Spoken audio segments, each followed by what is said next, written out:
ನಮಸ್ಕಾರ ಗೆಳೆಯರೆ. ಇವತ್ತು ನಮ್ಮ ಕಿರುತೆರೆ ಲೋಕದ ಒಂದು ಮಿನುಗುವ ನಕ್ಷತ್ರ ಮರೆಯಾಗಿರೋ ಸುದ್ದಿ ಕೇಳಿ ಮನಸ್ಸಿಗೆ ತುಂಬಾ ಭಾರ ಆಗ್ತಾ ಇದೆ. ನಟಿ ರಶ್ಮಿ ಲೀಲಾ ಅಂದ್ರೆ ಯಾರಿಗ್ ತಾನೇ ಗೊತ್ತಿಲ್ಲ ಹೇಳಿ. ಆ ಮುಗ್ಧ ಮುಖ, ಆ ಅದ್ಭುತ ನಟನೆ ಇವತ್ತಿಗೂ ನಮ್ಮ ಕಣ್ಣ ಮುಂದೆ ಸುಳಿದಾಡುತ್ತೆ. ಬಾಂಧವ್ಯ, ಕಾವ್ಯಾಂಜಲಿ, ಪಾಪ ಪಾಂಡು ಹೀಗೆ ಸಾಲು ಸಾಲು ಧಾರಾವಾಹಿಗಳ ಮೂಲಕ ನಮ್ಮನೆ ಮಗಳಂತೆಯೇ ಬದುಕಿದ್ದವರು ಇವರು. ಆದ್ರೆ ವಿಧಿಯ ಆಟ ಯಾರಿಗ್ ಗೊತ್ತು ನೋಡಿ. ಕಳೆದ ಹಲವು ವರ್ಷಗಳಿಂದ ಪಲ್ಮನರಿ ಫೈಬ್ರೋಸಿಸ್ ಅನ್ನೋ ಒಂದು ಭೀಕರ ಕಾಯಿಲೆ ಜೊತೆ ಇವರು ಹೋರಾಟವನ್ನ ಮಾಡ್ತಿದ್ರು. ಶ್ವಾಸಕೋಶದ ಸಮಸ್ಯೆಯಿಂದಾಗಿ ಅವರು ಪಟ್ಟಿರೋ ನೋವು ಅಷ್ಟಿಷ್ಟಲ್ಲ. ಆದ್ರೂ ಮುಖದಲ್ಲಿ ಆ ನಗುವನ್ನ ಮಾತ್ರ ಎಂದೂ ಕಳೆದುಕೊಂಡಿರಲಿಲ್ಲ.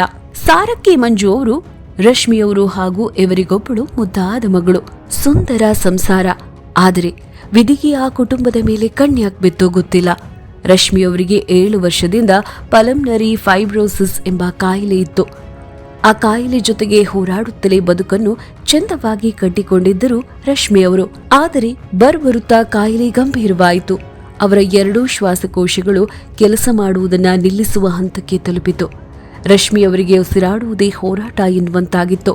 ಕಳೆದ 1 ವರ್ಷದಿಂದ ಆಕ್ಸಿಜನ್ ಸಿಲಿಂಡರ್ನಿಂದಲೇ ಜೀವವನ್ನ ಹಿಡಿದಿಟ್ಟುಕೊಂಡಿದ್ದ ರಶ್ಮಿಯವರಿಗೆ ಶ್ವಾಸಕೋಶ ಬದಲಾವಣೆ ಮಾಡಲೇಬೇಕು ಅಂತ ತಿಳಿಸಿದ್ರು. ಗೆಳೆಯರೇ, ಈ ಪಲ್ಮನರಿ ಫೈಬ್ರೋಸಿಸ್ ಕಾಯಿಲೆ ಎಷ್ಟು ಕ್ರೂರ ಅಂತಂದ್ರೆ ದಿನ ಕಳೆದಂತೆ ತಿಂಗಳು ಕಳೆದಂತೆ ಮನುಷ್ಯನ ಉಸಿರಾಟದ ಶಕ್ತಿಯನ್ನೇ ಕುಂದಿಸುತ್ತಾ ಇರುತ್ತೆ. ಆದರೆ ಕಳೆದ ಸೆಪ್ಟೆಂಬರ್ನಲ್ಲಿ ನಾರಾಯಣ ಹೃದಯಾಲಯದಲ್ಲಿ ಶ್ವಾಸಕೋಶಕ್ಕಾಗಿ ಹೆಸರನ್ನ ನೋಂದಾಯಿಸಿಕೊಂಡಿದ್ರು. ಕಳೆದ ತಿಂಗಳು ಲಂಗ್ ಟ್ರಾನ್ಸ್ಪ್ಲಾಂಟ್ ಸಹ ಮಾಡಲಾಗಿತ್ತು. ಇನ್ನೇನು ಅವರು ಹುಷಾರಾಗಿ ಮರಳಿ ಬರ್ತಾರೆ, ಮತ್ತೆ ನಟನೆಯನ್ನ ಮಾಡ್ತಾರೆ ಅನ್ನೋ ಆಸೆ ಎಲ್ಲರಲ್ಲೂ ಇತ್ತು. ಆದ್ರೆ ಆ ವಿಧಿ ಮಾತ್ರ ತುಂಬಾನೇ ಕ್ರೂರವಾಗಿ ನಡೆದುಕೊಂಡು ಬಿಟ್ಟಿತ್ತು. ಶಸ್ತ್ರಚಿಕಿತ್ಸೆ ಆದ ಮೇಲೂ ಅವರ ಆರೋಗ್ಯ ಸುಧಾರಿಸಲಿಲ್ಲ. ಕೊನೆಗೂ ಚಿಕಿತ್ಸೆ ಫಲಕಾರಿಯಾಗದೆ ಅವರು ಇಹಲೋಕವನ್ನ ತ್ಯಜಿಸಿದ್ದಾರೆ. ಸಾರಕ್ಕಿ ಮಂಜು ಅವರು ಸೋಷಿಯಲ್ ಮೀಡಿಯಾದಲ್ಲಿ ಹಾಕಿದ್ದ ಆ ಒಂದು ಪೋಸ್ಟ್ ಇದೆಯಲ್ಲ, ಅದು ಪ್ರತಿಯೊಬ್ಬರ ಕಣ್ಣಲ್ಲೂ ನೀರು ತರಿಸುತ್ತೆ. ಕೊನೆಯ ಬಾರಿಗೆ ಒಂದು ಸಲ ನನ್ನ ರಶ್ಮಿ ಉಳಿದು ಬಿಡಲಿ ಅಂತ ನಿಮ್ಮ ದೇವರಲ್ಲಿ ಪ್ರಾರ್ಥಿಸಿ ಅಂತ ಕೇಳ್ಕೊಂಡಾಗ ಇಡೀ ನಾಡಿನ ಜನ ಮನಸಾರಿ ಹರಿಸಿದ್ರು. ಆದ್ರೆ ಕೆಲವೇ ಗಂಟೆಗಳಲ್ಲಿ ನಮ್ಮ ಪ್ರಾಣ ಹೊರಟು ಹೋಯಿತು ಅನ್ನೋ ಸುದ್ದಿ ಬಂದಾಗ ಎಲ್ಲರ ಎದೆ ಧಸಕ್ ಅಂದಿದ್ದು ಸುಳ್ಳಲ್ಲ. ಒಬ್ಬ ಕಲಾವಿದೆಯಾಗಿ ಅವರು ಬರೀ ಸೀರಿಯಲ್ ಅಷ್ಟೇ ಅಲ್ಲ, ಗ್ರಾಮದೇವತೆ, ಕೆಂಪು ದೀಪದಂತಹ ಸಿನಿಮಾಗಳಲ್ಲೂ ಸೈ ಎನಿಸಿಕೊಂಡವರು. ಅವರ ಆ ನಟನೆ, ಆ ಲವಲವಿಕೆ ಈಗ ಬರೀ ನೆನಪು ಮಾತ್ರ. ನಿಜಕ್ಕೂ ಕಿರುತೆರೆಗೆ ಇದು ತುಂಬಲಾರದ ನಷ್ಟ. ಇವತ್ತಿನ ಕಾಲದಲ್ಲಿ ನಾವು ಜೀವನದ ಚಿಕ್ಕ ಪುಟ್ಟ ವಿಷಯಗಳಿಗೆಲ್ಲ ಬೇಸರ ಮಾಡ್ಕೋತೀವಿ. ಆದ್ರೆ ಇಂತಹ ಘಟನೆಗಳು ನಡೆದಾಗ ಅನ್ಸುತ್ತೆ ಪ್ರಾಣ ಅನ್ನೋದು ಎಷ್ಟು ಕ್ಷಣಿಕ ಅಂತ. ರಶ್ಮಿ ಲೀಲಾ ಅವರು ತಮ್ಮ ಬದುಕಿನ ಕೊನೆಯ ದಿನದವರೆಗೂ ಹೋರಾಟಗಾರ್ತಿಯಾಗಿಯೇ ಇದ್ರು. ನಟನೆ ಅಂದ್ರೆ ಅವರಿಗೆ ಜೀವ ಆಗಿತ್ತು. ಜನರಿಗೆ ಮನರಂಜನೆ ನೀಡೋದ್ರಲ್ಲೇ ಅವರು ಸುಖ ಕಾಣ್ತಾ ಇದ್ರು. ಶ್ವಾಸಕೋಶದ ಸಮಸ್ಯೆಯಿಂದ ಬಳಲ್ತಾ ಇದ್ರು. ಅವರು ನಟನೆಗೆ ಯಾವತ್ತೂ ಬ್ರೇಕ್ ಹಾಕಿರ್ಲಿಲ್ಲ. ಮಗಳು ಜಾನಕಿ ಸೀರಿಯಲ್ನಲ್ಲೂ ಅವರ ಪಾತ್ರ ನಮಗೆಲ್ಲ ಚೆನ್ನಾಗಿ ನೆನಪಿದೆ.